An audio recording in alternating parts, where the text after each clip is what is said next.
Hello students, welcome to Gopali community of economics. कुछ बच्चों की मेजर इंक्वायरी है जो हमने पीछे क्वेश्चंस किए हैं उसके अंदर, तो वो मैं आपसे डिस्कस करता हूँ एक दो, और उसके बाद में नेक्स्ट क्वेश्चन करेंगे। देखिए, एक बच्चे ने मेरे को एक क्वेश्चन भेजा है और उसने क्वेश्चन में पूछा है Q is equal to A L alpha के beta where alpha plus beta greater than 1, यानी इंक्रीजिंग रिटर्न टू स्केल है।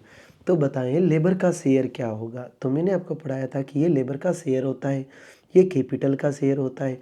तो अब तो आप आंसर में अल्फा लिखाएंगे। यस, वो क्वेश्चन बहुत इंपॉर्टेंट है और इंटरेस्टिंग क्वेश्चन भी है, इसलिए अब आपको क्या लिखना है। देखो, लेबर का शेयर कौन हाईलाइट करेगा टोटल आउटपुट में? अल्फा। क्यों? आप याद करो, मार्जिनल प्रोडक्ट ऑफ लेबर हमारा क्या आया था? अल्फा क्यू बाय एल, है ना। क्रॉस मल्टीप्लाई कर देते हैं तो ये बन गया अल्फा क्यू। यहाँ से पता लगता था कि अल्फा ये बताता है कि ये टोटल लेबर इनटू उसकी प्रोडक्टिविटी, मार्जिनल प्रोडक्टिविटी। तो टोटल लेबर का प्रोडक्शन हो गया। इस टोटल आउटपुट का वो कितना परसेंटेज है? मान लीजिए 30%। तो टोटल आउटपुट का 30% ये है, तो लेबर का शेयर बता रहा है ना। यस, लेकिन अब जब ये बता रहा है ना, ये अल्फा लिखा, बहुत ही अच्छा क्वेश्चन बच्चे ने पूछा है। जब अल्फा पूछा है उसने नीचे, तो अल्फा तब हम बोलते हैं जब इसका अल्फा और बीटा इज इक्वल टू 1 हो। क्यों? तो देखो, इसके नीचे 1 लिखने की जरूरत नहीं है ना, इसमें 1 लिखने की जरूरत नहीं है। तो टोटल प्रोडक्शन कितना है? Alpha plus beta. अगर वो 1 है तो good. Total production alpha plus beta दोनों का शेयर। अब लेबर का कितना है? अल्फा। ये इस सिचुएशन में हो जाएगा, इसमें भी हो जाएगा। कैसे? अगर इसकी वैल्यू 1 है तो यहाँ 1 रख दो, तो ये अल्फा ही बचेगा। अगर इसकी वैल्यू लेस देन 1 है तो यही लिखा जाएगा। जैसे इक्वल टू 1 है तो ये लिखने की जरूरत नहीं होती है। तो आगे से ध्यान रखना, अगर आपको ये कंडीशन चेंज करके दे दे तो आप क्या कहोगे? शेयर क्या है? जैसे आपके होता है टोटल वैल्यू आपके 400 नंबर, प्राप्त अंक 300, तो ऐसे लिखते हो ना। तो टोटल वैल्यू कितनी है? 1। उसके अंदर अल्फा कितना? ओके, ये आ गया। टोटल वैल्यू कितनी है? 1 से बड़ी, उसमें अल्फा कितना है? अल्फा तो जितना प्राप्त, अल्फा प्लस बीटा। क्लियर? ये आपको कर लेना है। It's okay. देन एक बच्चे ने क्वेश्चन भेजा कि रिवील्ड प्रेफरेंस में स्ट्रॉन्ग एक्सियम समझ नहीं आया है, राइट। तो पहले मैं स्ट्रॉन्ग एक्सियम को टू द पॉइंट बता देता हूँ। जैसे देखिए, स्ट्रॉन्ग ऑर्डर समझ नहीं आया है, सॉरी। x1 और x2 लिया ना, ठीक है, और ये बजट लाइन ली, ठीक है। इस बजट लाइन पे ये जो बंडल है ए, बस उसको वही अच्छा लगता है, और सारे जो अफोर्डेबल बंडल है, यानी इस लाइन के ऊपर आने वाले और इस बजट लाइन के नीचे आने वाले, सारे के सारे उसके लिए डिसलाइक है, राइट। तो इसका मीनिंग स्ट्रॉन्ग ऑर्डर है, क्योंकि इंडिफरेंस करो के ऊपर तो वो सारे ही लाइक करता था, है ना। लेकिन इसके ऊपर सिर्फ ये इसी बंडल को लाइक करता है। That is a strong choice, क्योंकि वो इसी को ही लेके जाता है।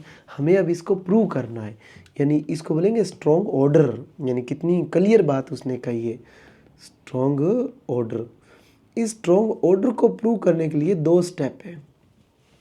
पहले तो प्रूव करेंगे इसके नीचे वालों को कि वो डिसलाइक करता है, फिर प्रूव करेंगे कि इसके ऊपर वाले, यानी जो लाइन के बिल्कुल इसके साथ आ रहे हैं, वो भी डिसलाइक करता है। दोनों मिलके ये बता देगा कि वो इसी को लाइक करता है, चाहे कोई ऊपर आए चाहे नीचे आए, वही इसकी लाइकिंग एक ही है। That is strong order. तो जो आप नीचे वाले को प्रूव करेंगे वो वीक एक्सियम, और जो इस लाइन के जो ये ऊपर में ये कलर लगा रहा हूँ, इनको प्रूव करेंगे, that is the strong axiom.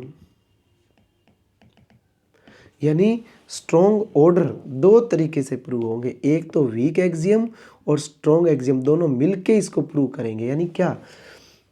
Week axiom ये प्रूव करेगा कि नीचे वाला इसके कंपैरिजन में वो डिसलाइक करता है, और स्ट्रॉन्ग एक्सियम ये प्रूव करेगा कि इवन वो लाइन के ऊपर वालों को भी डिसलाइक करता है। तो इसका मीनिंग ये हो गया कि जो उसने चूज़ किया वो उसी को लाइक करता है और किसी को नहीं। देखिएगा कैसा, फर्स्ट स्टेप वीक एक्सियम कैसे? सिंपल लिखेंगे, x1 बहुत इजी है, x2, राइट। इधर ये सपोज किया कि उसने ये चूज़ कर लिया, जो भी आपका वहाँ लिया हुआ था, आई थिंक वहाँ पर बी पॉइंट था, राइट। जो भी था आपको कोई बात नहीं, ये अलग से समझा रहा हूँ। तो देखिएगा ये आप एक इकोनॉमिक सिचुएशन बदल गई, तो सपोज वो शहर में आ गए और उसका बेटा जो है वो, मैं इसको दोबारा बना लेता हूँ, देखिए ये पोजीशन, राइट, वो ये यहाँ पर था, इसको लाइक करता है। अब उनके इकोनॉमिक हालात बदल गई तो ये आ गया, राइट। यहाँ पर एक कोई बंडल और है आर।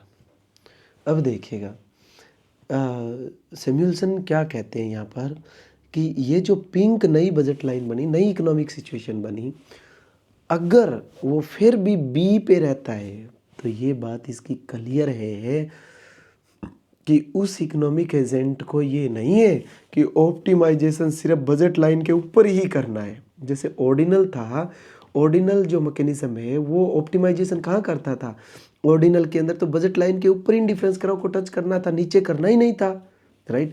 इसमें ये कह रहा है बजट लाइन के बिल्कुल ऊपर या बजट लाइन के नीचे ये इश्यू नहीं है, इश्यू है उसकी लाइकिंग का। तो अब आप ये देखो इकोनॉमिक सिचुएशन बदल गई, ये बी बंडल, तो इस आप कहोगे नहीं जी ये अब इम्प्रूव हो गया तो इसको इसके ऊपर आना चाहिए।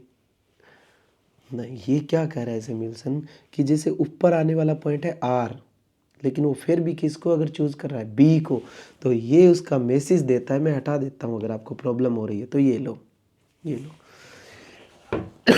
अब नया बजट लाइन ये बन गया, लेकिन फिर भी वो अगर बी को चूज़ करे जो कि नई बजट लाइन के नीचे है, इसका मीनिंग ये है कि ये इसकी लाइकिंग है। यानी क्या, वो पहले रेडियो चलाता था जब उसकी इकोनॉमिक बजट इतना ही था तो पूरा बजट लाइन पे खरीद रहा था। अब वो आईफोन लेने के कैपेबल हो गया है, ये रहा, यानी उससे ऊपर और ज़्यादा खर्चा कर सकता है, रेडियो से भी ज़्यादा, लेकिन फिर भी वो रेडियो ही रख रहा है। इसका मीनिंग रेडियो इसकी लाइकिंग है। क्लियर हो गई बात। यानी आईफोन तुम ले सकते हो क्योंकि ये रहा, ऊपर जा सकते हो, लेकिन फिर भी वो उसको ले रहा है। फर्स्ट अप, इसका मीनिंग ये हो गया। अब मैं दोबारा से चलता हूँ। इसका मीनिंग ये हो गया कि जैसे अब आपने ये नीचे वाला ले लिया तो ऊपर नीचे का कोई कंसेप्ट नहीं रहा। तो अब देखो आर पॉइंट उसके लिए लाइकिंग नहीं है, इवन वो बजट लाइन ऊपर आया तो भी। तो मैं आर पॉइंट को इसको मैं ख़त्म कर देता हूँ। तो आर यहाँ था ना, देखिए आर यहाँ था, तो ये प्रूव हो गया कि इस बजट इस पॉइंट के नीचे आने वाले उसके लिए इंफीरियर है। That is the weak order.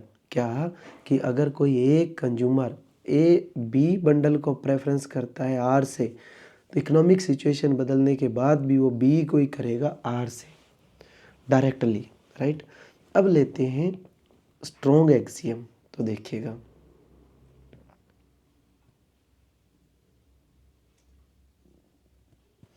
अब मैं स्ट्रॉन्ग एक्सियम बनाता हूँ।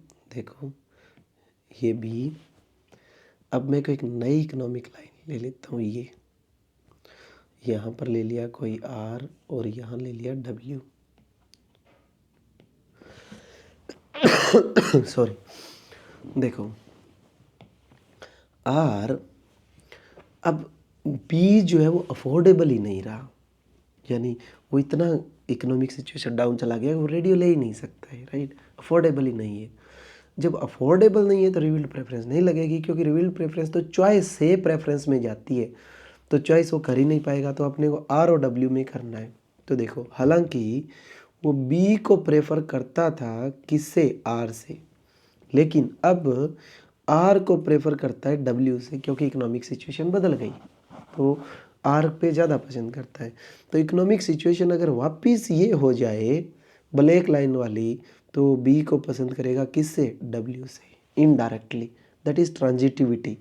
तो this is the strong axiom. क्या, अगर कोई इकोनॉमिक एजेंट ए बंडल को पसंद करता है बी बंडल से डायरेक्टली या इनडायरेक्टली, क्योंकि डायरेक्टली तो वीक में था ना, तो यहाँ पर डायरेक्टली और इनडायरेक्टली दोनों बोलेंगे क्योंकि ट्रांजिटिविटी लगी है। तो वो अगर देखो बी, अगर कोई इकोनॉमिक एजेंट बी को पसंद करता है डब्ल्यू से डायरेक्टली या इनडायरेक्टली, तो इकोनॉमिक सिचुएशन बदलने पर भी वो डायरेक्टली या इनडायरेक्टली किसको पसंद करेगा, बी को। Clear, this is the strong exam. इससे ये प्रूव हो गया कि देखो भाई कि ये और इवन ऊपर आने वाले दोनों ही डिसलाइक है, बस यही इसकी लाइक है। Clear, so this is the way to prove the strong order. Clear हो गया, ये दो क्वेश्चंस थे। अब आप चलते हैं इस फोर्थ क्वेश्चन पे। तो देखो किंग डिमांड कराओ पूछा है, किसके साथ किंग डिमांड कराओ है, राइट। तो पहले यहाँ पर चलते हैं किंग डिमांड कराओ को पढ़ते हैं, राइट। देखो देखिए बच्चे, ओलिगोपोली के जितने भी मॉडल हैं, राइट, वो जैसे जैसे आते जाएंगे मैं आपको करवाता रहूँगा, लेकिन मैं थोड़ा सा ओलिगोपोली मार्केट को एक्सप्लेन कर देता हूँ, फिर आपको क्लियरिटी आ जाएगी। देखो, जो ओलिगोपोली की मार्केट हम पढ़ेंगे, राइट, उसमें सबसे फर्स्ट जो मॉडल हम पढ़ेंगे वो मॉडल हम कॉर्नोट के मॉडल को पढ़ते हैं। ठीक है, क्यों? क्योंकि कॉर्नोट का डोपली का मॉडल है, फिर वो डोपली से वो ओलिगोपोली बन जाता है, राइट। तो उसकी बेसिक दो अजम्पशंस है। कहता है कि सपोज करें आपका एक खेत है, उस खेत के अंदर से, ज़मीन के अंदर से पानी निकल पड़ा, पानी की कॉस्ट जीरो है, यानी प्रोडक्शन की कॉस्ट जीरो है, कॉस्ट जीरो है। मैं लिख देता हूँ,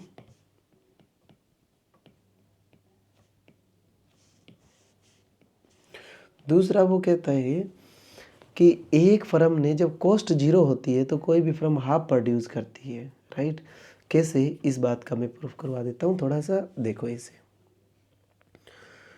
यहाँ ले लिया quantity, right, M R A R, ये ले लिया आपका ए आर सपोज। अब ए आर जो होता है वो एम आर का हमेशा हाफ की मैकेनिज्म में चलेगा। कैसे चलेगा देखिएगा, इलास्टिसिटी आपने पढ़ी है, मैं आगे प्रूफ भी करवाऊंगा जब आएगी तो, राइट। ये होता है, आपने पढ़ रखा होगा, A R divide by A R minus M R. इसका मैं प्रूफ करवाऊंगा ये कहाँ से निकल के आया, आप घबराएं नहीं, राइट। अब कॉस्ट जब ज़ीरो है, यानी मार्जिनल कॉस्ट भी ज़ीरो है, तो आपको पता है प्रॉफिट मैक्सिमाइजिंग जो आउटपुट होता है वो होता है जो एम सी एम आर के इक्वल होता है। जब एम सी ज़ीरो है तो एम आर भी ज़ीरो होगा। एम आर अगर ज़ीरो होगा तो यहाँ मैं एम आर रख दूँ ए आर माइनस ज़ीरो, तो वैल्यू क्या आ गई, वन, यानी क्या, वन। क्लियर है ना। क्या हुआ, जब एम आर ज़ीरो है, एम आर ज़ीरो है तो इलास्टिसिटी वन होगी। इस लाइन पे वन कहाँ होती है, मिड पॉइंट पे, तो इसका मिड पॉइंट यहाँ निकालो। ये मिड पॉइंट, इसका मिड पॉइंट आप पढ़े हैं ना पॉइंट मेथड से, मिड पॉइंट। तो ये मिड पॉइंट किसका मिड पॉइंट होता है, इसका मिड पॉइंट। तो ये देखो ये आ गया, यानी जहाँ एम आर ज़ीरो है, जहाँ एम आर ज़ीरो है वहाँ इलास्टिसिटी वन है, तो हाफ, तो टोटल आउटपुट का हाफ हो गया। क्लियर है। मैं दोबारा कर देता हूँ, थोड़ा सा ये एग्जैक्ट हाफ नहीं हुआ है, मैं करता हूँ, देखो।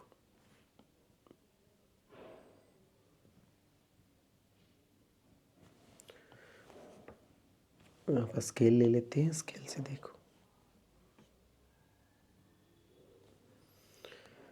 ये 3.5 है, 1.7 के हर बार ले लो,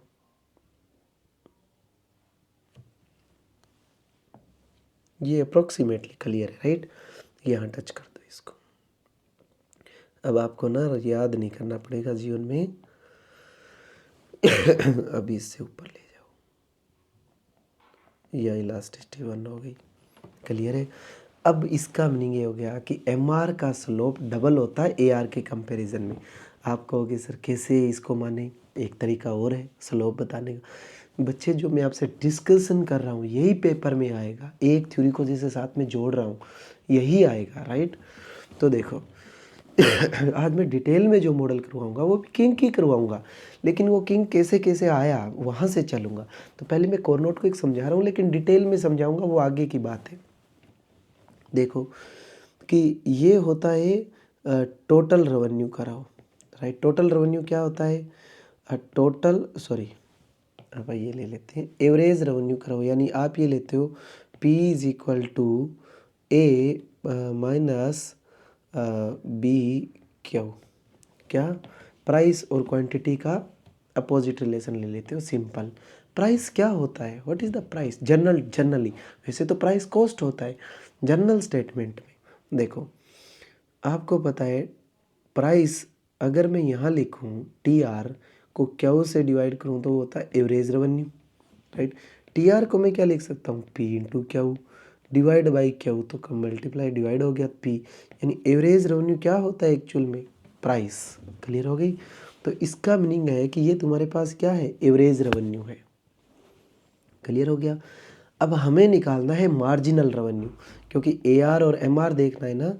तो एवरेज यानी देखो अब क्या करें, एवरेज रेवेन्यू है इस एवरेज रेवेन्यू को अगर मैं क्वांटिटी से मल्टीप्लाई करवा दूंगा, यानी इस प्राइस को अगर मैं क्वांटिटी से मल्टीप्लाई करवा दूंगा, क्या बन जाएगा, टोटल रेवेन्यू। करते हैं, P into Q is equal to A Q minus B Q square. Total revenue is equal to A Q minus B Q square. अब हमें टोटल रेवेन्यू का डेरिवेटिव ले लें, क्या आ जाएगा, मार्जिनल रेवेन्यू। तो D T R D Q that is marginal revenue which is equal to A minus two B Q. तो देखो अपने आप यहाँ स्लोप क्या था, ए आर का माइनस बी, यहाँ क्या है माइनस टू बी, तो डबल हो गया ना। तो ए आर का एम आर का स्लोप हमेशा दुगना होता है, किसका, ए आर की वैल्यू का। क्लियर? ये भी पेपरों में आया हुआ, आप ध्यान रखना।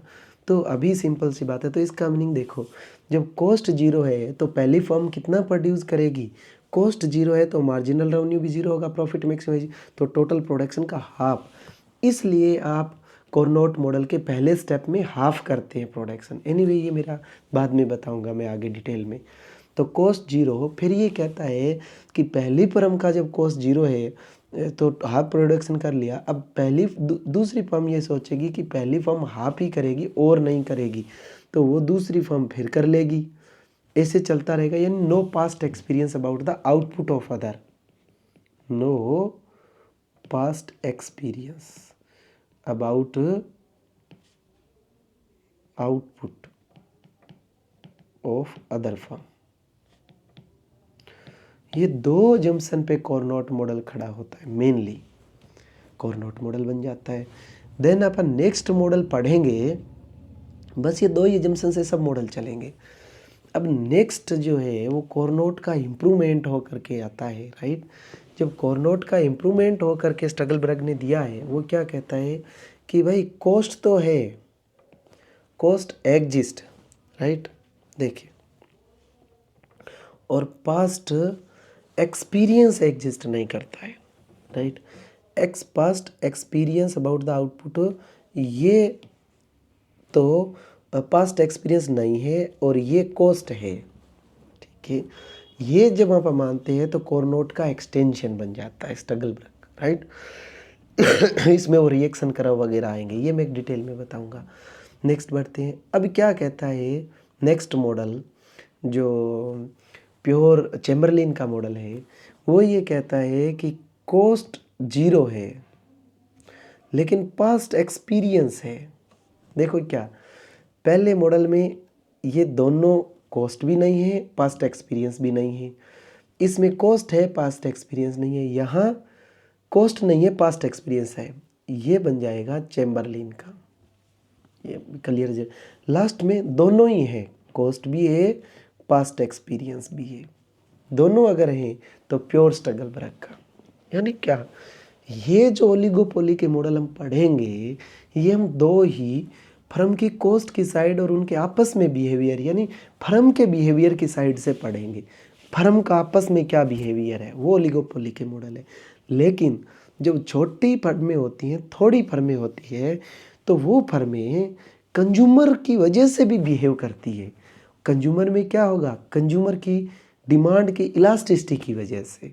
तो ये जो किंग डिमांड कर्व है वो ये कहता है कि ठीक है, ओलिगोपोली में जो आप ये 4-5 मॉडल पढ़ते हो, ये जो मैंने अभी डिस्कस किया, ये तो फर्म का बिहेवियर है, या तो आपस में और या कॉस्ट की वजह से।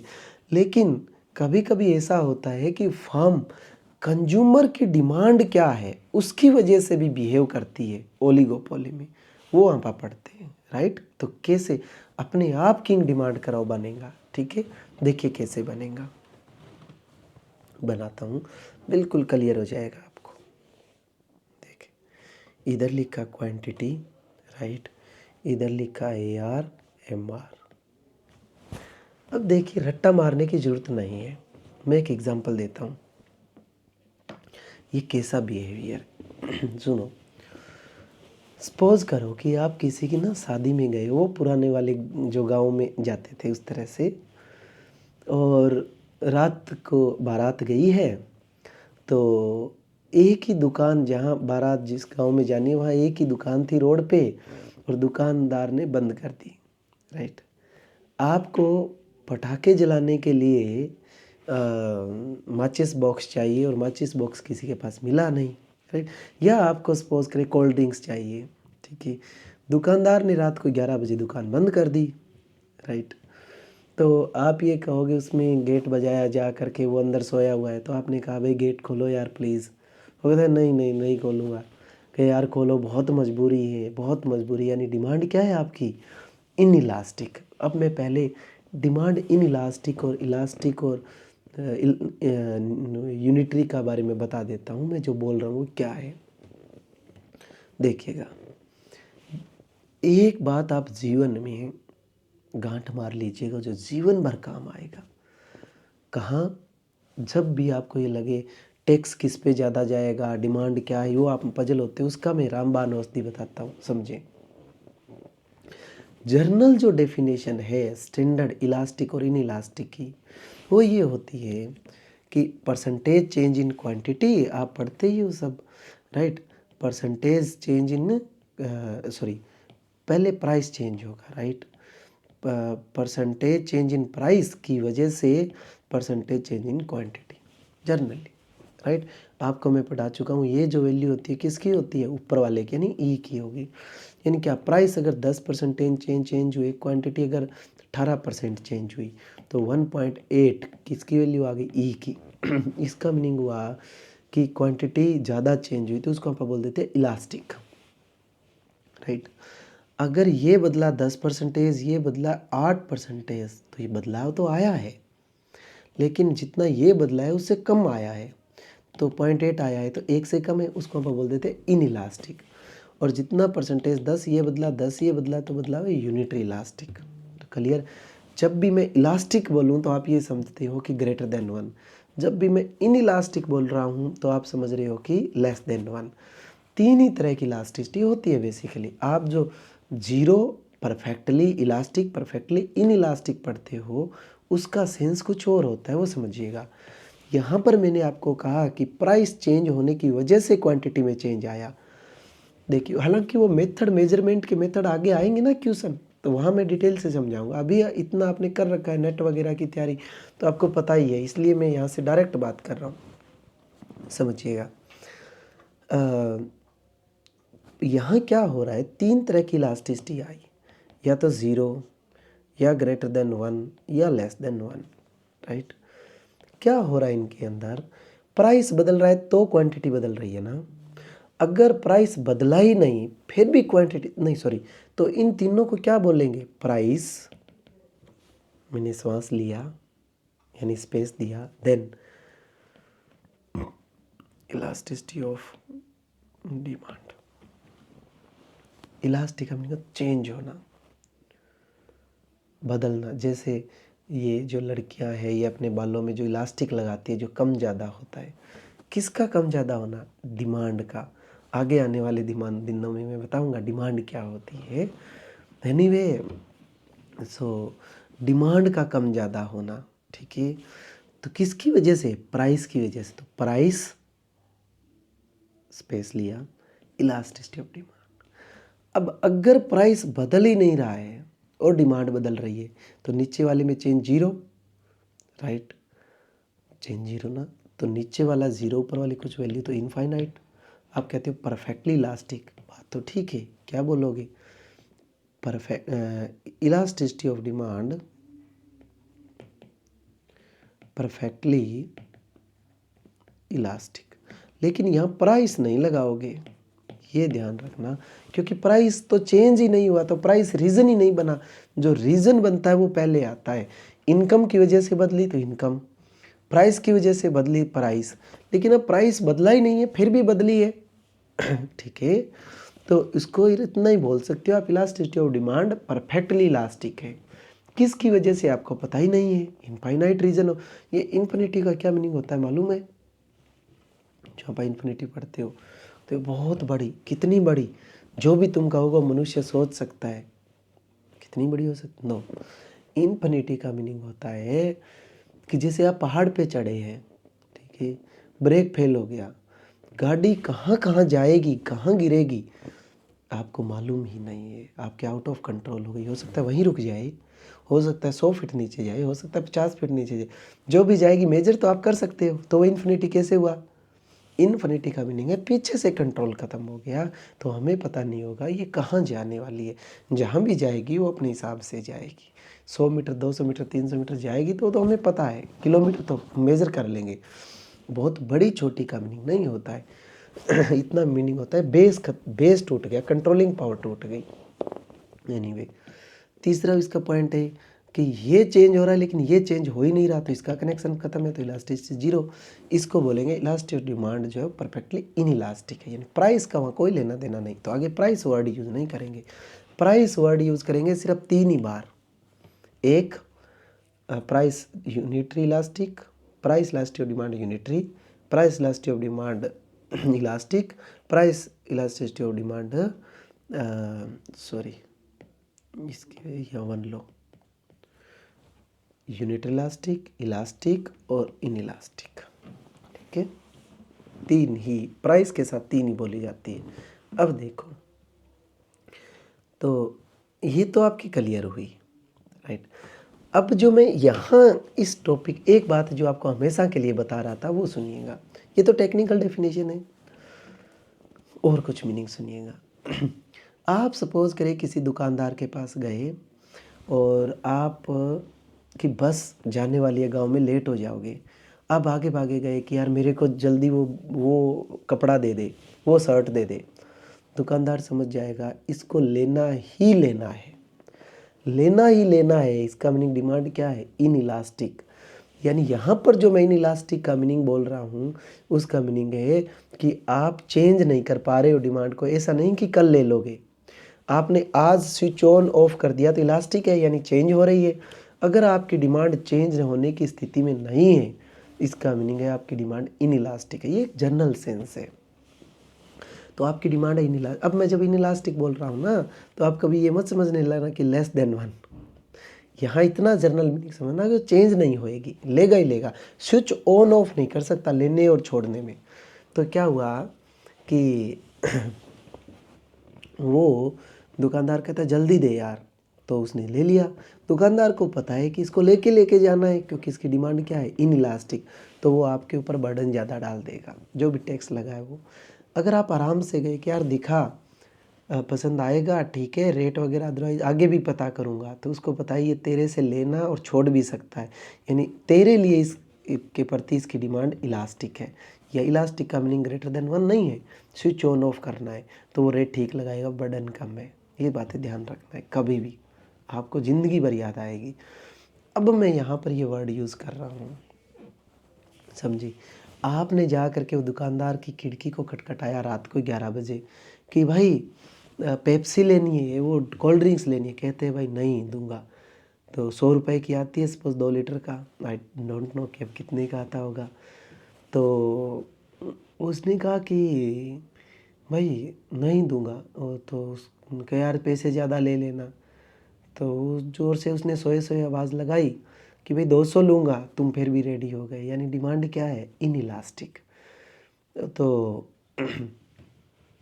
200 लूँगा, तो वो कहेगा भाई ठीक है ले लेना, कोई बात नहीं।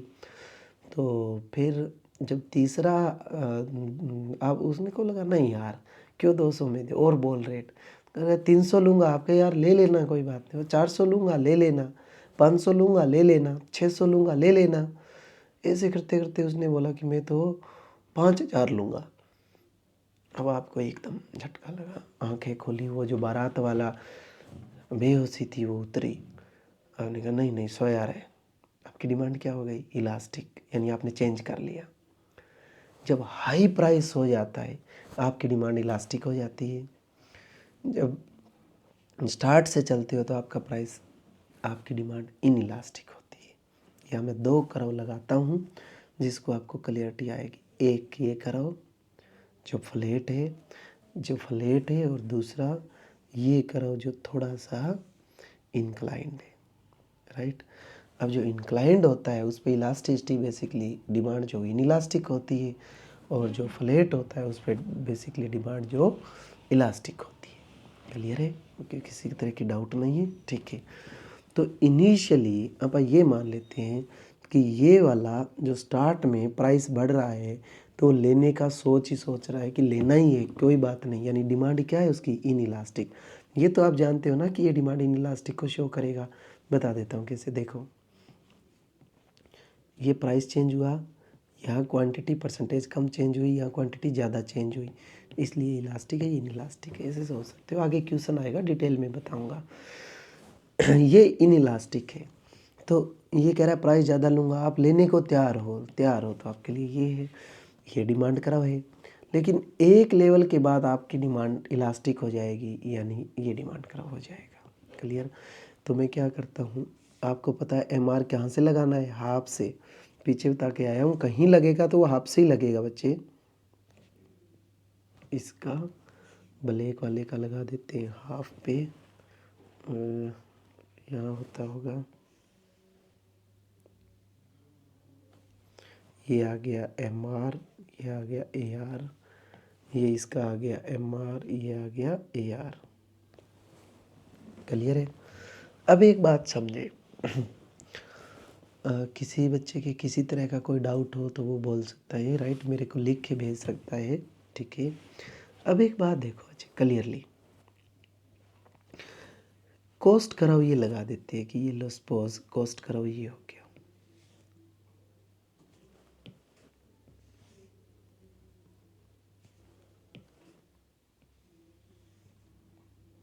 MC लगा दिया। ठीक है, सुनिएगा, क्वांटिटी डिसाइड हो गई MC और MR से, ये वाली, क्योंकि MR ये है और MC ये, यहाँ डिसाइड हो गई। ठीक है, इट्स ओके। अगर आपको लगता है तो आपको बढ़ते हुए रेट से लेना है, ले लीजिए, वो डजेंट मैटर। ये लो, क्वांटिटी हो गई। क्लियर है? अब देखो, ये जो MR है, यानी ये वाला AR है, उसका ये वाला MR है। तो ये आपको पता है, ध्यान से देखते जाइएगा, यहाँ तक ये डिमांड यूज़ होगी इलास्टिक वाली, और इससे ऊपर यानी इस प्राइस से ऊपर ये यूज़ होगी। तो ये प्राइस में पहले लगा देता हूँ, ये रहा, होएगी ना? ये लो। ठीक है। अब एक बात देखो, ये डिमांड कर्व यूज़ होगा तो इस डिमांड कर्व का इससे नीचे वाली क्वांटिटी के लिए होगा, तो इस डिमांड कर्व का यहाँ तक की क्वांटिटी के लिए कौन सा MR होगा? भाई यहाँ तक की क्वांटिटी के लिए MR कौन सा हो रहा है? यही, ये देखो, ये तो ये है MR हो गया। अब इससे ऊपर वाला जो डिमांड कर्व है उसके लिए कितना MR होगा? भाई इसी क्वांटिटी तक MR कौन सा है? ये, तो ये हो गया। यानी क्या, मैं थोड़ा ये लगा देता हूँ, ये देखो, ये जस्ट ये वाला। ठीक है। अब देखो, क्यों, दोबारा बता देता हूँ, ये AR यूज़ होगा यानी इतनी तक, तो इतनी क्वांटिटी क्या है? ये, तो इसका ये MR यूज़ होगा। ये अगर AR यूज़ होगा तो इसकी क्वांटिटी क्या है? यहाँ तक, तो ये MR यूज़ होगा। अब क्या करना है हमें? बिल्कुल ईजी है। सॉरी। अब जो जो AR और MR हमारे यूज़ होगा उसको मैं लगा देता हूँ। देखो कैसे, ये MR यूज़ होगा, आप कहेंगे जी यस, लगा दिया। ये AR और ये MR यूज़ होगा, यस, आप कहोगे जी होगा, ये लगा दिया। ये ए आर यूज़ होगा, आपका जी यस होगा, लगा दिया, ठीक है। ये अब यहाँ से ये वाला एम आर यूज़ होगा, यस आपका जी लगा दिया, क्लियर हो गया। और सारा इरेज कर देते हैं जो भी है वो, देखो एक, ये भी गया, ये भी गया, राइट।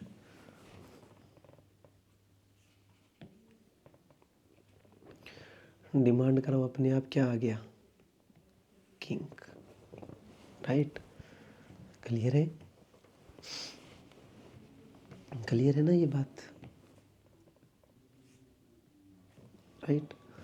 ये जो मॉडल है वो मॉडल ये बताता है कि जो ओलिगोपोली में बिहेवियर होता है वो कंज्यूमर की इलास्टिसिटी की, डिमांड की इलास्टिसिटी की वजह से होता है। अब इसके जो क्वेश्चंस बन सकते हो मैं बता देता हूँ। क्वांटिटी भी रिजिड है, क्यों बताऊंगा। अब बच्चे नीचे से ऐसे करते करते गए, कैसे सुनो। कंज्यूमर की डिमांड थी इन इलास्टिक की, लेना ही लेना था। तो अगर 2 या 3 प्रोड्यूसर है, सेलर है, वो प्राइस बढ़ाते रहेंगे तो आपस में बढ़ाएंगे ही, क्योंकि डिमांड इन इलास्टिक है। आपको मैं कनेक्ट कर देता हूँ रेवेन्यू मेथड से। इधर टोटल रेवेन्यू, इधर ले लो प्राइस। अरे आप टोटल एक्सपेंडिचर कहते हो, किसी का एक्सपेंडिचर किसी का रेवेन्यू होता है, एक ही बात है, राइट। तो देखो यहाँ पर प्राइस और रेवेन्यू एक दूसरे के अपोजिट चलते हैं, तो इलास्टिसिटी ग्रेटर देन 1 है। मैं करवाऊंगा तब मेथड बताऊंगा, आपको पता होगा। यहाँ इलास्टिसिटी लेस देन 1 है और यहाँ इलास्टिसिटी इक्वल टू 1 है। अब देखो जब प्राइस बढ़ा रहे हैं और डिमांड है इन इलास्टिक, तो डेफिनेटली रेवेन्यू बढ़ेगा। तो वो दोनों सभी फर्में आपस में बढ़ाती ही जाएगी, क्योंकि डिमांड इन इलास्टिक है। तो जब डिमांड इन इलास्टिक है तो एक फर्म प्राइस बढ़ाएगी तो दूसरा बढ़ाएगी, ये आंसर एक बनेगा। आगे फिर इस लेवल पे पहुंच गए, डिमांड क्या हो गई, इलास्टिक, यानी ये सिचुएशन इलास्टिक हो गई। तो फर्म ने अगर प्राइस बढ़ाया तो रेवेन्यू गिर जाएगा, तो फर्म प्राइस नहीं बढ़ाएगी। एक बढ़ाएगी लेकिन दूसरा नहीं बढ़ाएगी, क्यों, क्योंकि रेवेन्यू गिरेगा तो पहले भी नहीं बढ़ाएगी, राइट। तो कोई भी फर्म इस स्थिति में प्राइस नहीं बढ़ाएगी। तो नीचे से प्राइस बढ़ता गया, ऊपर जाने से प्राइस बढ़ना बंद हो गया। अब वापस नीचे आ सकता है क्या, देखिए कैसे। डिमांड क्या है, इन इलास्टिक, तो वापस नीचे प्राइस डाउन करने का लॉस होगा, क्योंकि रेवेन्यू गिरेगा। तो कोई भी फर्म प्राइस गिराएगी भी नहीं, यानी एक अगर प्राइस गिराएगी ठीक है, वो ज़्यादा बेच लेगी, लेकिन रेवेन्यू तो गिरेगा उसका, क्योंकि डिमांड क्या है इन, जितना प्राइस गिराएगी, जितना प्राइस गिराएगी डिमांड में डिमांड में उतना चेंज नहीं आएगा। इसका मीनिंग है डिमांड बढ़ेगी नहीं उतनी ज़्यादा, तो उसका रेवेन्यू ही गिरेगा। तो कोई भी फर्म ये नहीं चाहेगी कि इस पॉइंट के बाद में ऊपर प्राइस बढ़ाएं क्योंकि डिमांड इलास्टिक है, नीचे प्राइस गिराएं क्योंकि डिमांड इलास्टिक है, नहीं, ना प्राइस गिराएगी ना प्राइस बढ़ाएगी। तो प्राइस और डिमांड क्या हो गई, क्वांटिटी स्टिकी, तो कुछ भी यहाँ चेंज नहीं होगा यहाँ फंसने के बाद। यानी ये कहो कि नीचे से चले ऊपर जाके फंस गए, अब ना ऊपर जाएंगे ना नीचे जाएंगे, राइट। अब ये से क्वेश्चन पूछ सकता है कि कब कब क्वांटिटी बढ़ेगी, अगर प्राइस बढ़ेगा। अगर डिमांड इन इलास्टिक है तो इनिशियली एक फर्म प्राइस बढ़ाएगी तो दूसरी बढ़ाएगी, राइट, क्लियर हो गया। लेकिन जब डिमांड इलास्टिक हो जाएगी तो एक फर्म बढ़ाएगी तो दूसरी नहीं बढ़ाएगी, ठीक है, क्लियर हो गई बात। तो ये करना है। तो इसमें आगे क्वेश्चंस आएंगे, मैं मॉडल जब क्वेश्चन आएगा तो उस एंगल से भी क्लियर करूँगा, आप घबराए ना। ये बड़ा इंटरेस्टिंग है, जितने हम क्वेश्चन करेंगे उसमें ये सारे मॉडल आपको क्लियर हो जाएगा। तो पहले आज एक लेवल पे इस मॉडल को समझ लो, आई होप आपको समझ आ गई होगी। एक छोटी सी और बात है, चलो अभी बता ही देता हूँ। ये गैप किस पे डिपेंड करेगा, ये जो दोनों का एमआर का गैप है ना, ये गैप इस बात पे डिपेंड करेगा कि इनिशियली जो दो डिमांड कर्व बना रहे हैं वो आपने कैसे लिए हैं। अगर दो डिमांड कर्व आप बना रहे हो, मैं आपको ले करके दिखा देता हूँ। अगर वो आप उनके अंदर इलास्टिसिटी का डिफरेंस बहुत ज़्यादा है तो गैप अपने आप ज़्यादा बनेगा, उनमें कम है तो कम बनेगा। जैसे मैं दिखाता हूँ, देखो देखो ये आपने लिया क्यू और ये लिया ए आर और एम आर। अब मैं उसको ले लेता हूँ ज़्यादा और कम इन इलास्टिक ले लेता हूँ, ठीक है। ये मैंने ले लिया ज़्यादा और ये मैंने ले लिया बहुत कम। देख रहे हो ना आप? ठीक है, तो अब आपको क्लियर हो जाएगा। इसका जो MR है वो मैं ये ले लेता हूँ, हाफ होएगा, और ये AR है, इसका मैं हाफ ले लेता हूँ।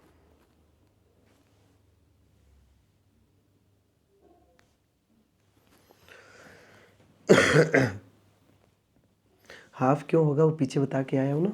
आप अभी तक ज़िंदगी में गलत बनाते थे, मेरे को क्लियर पता है कि जब AR लगाते थे तो MR आपकी जहाँ मर्जी वहाँ से खींच देते थे। नहीं, जहाँ MR 0 हो रहा है वहाँ इलास्टिसिटी 1 होनी चाहिए। इलास्टिसिटी 1 कहाँ होती है? हाफ पॉइंट पे। तो हमेशा यहाँ से आप डाल के देखना ही है, ठीक है। रिटर्न में बहुत काम आएगा ये आपके। सो एनीवे, कॉर्नोट मॉडल समझेंगे उसमें भी काम आएगा। अब देखिएगा, मैं कॉस्ट कर्व लगा देता हूँ, ठीक है। ये लो कॉस्ट कर्व, सपोज ये लगा दिया MC, क्लियर। MC लगा दिया, ये क्वांटिटी हो गई, क्लियर। अब ये देखो, ये किंक बनना है तो मैं थोड़ा सॉलिड लाइन कर देता हूँ। क्या? नीचे वाला तो ये लेना है, तो जब ये होएगा तो ये MR होएगा, और ऊपर वाला ये लेना है, राइट। और जब ऊपर वाला ये होगा तो इस क्वांटिटी तक ये होगा, ठीक है। और इरेज कर देते हैं सारे। जस्ट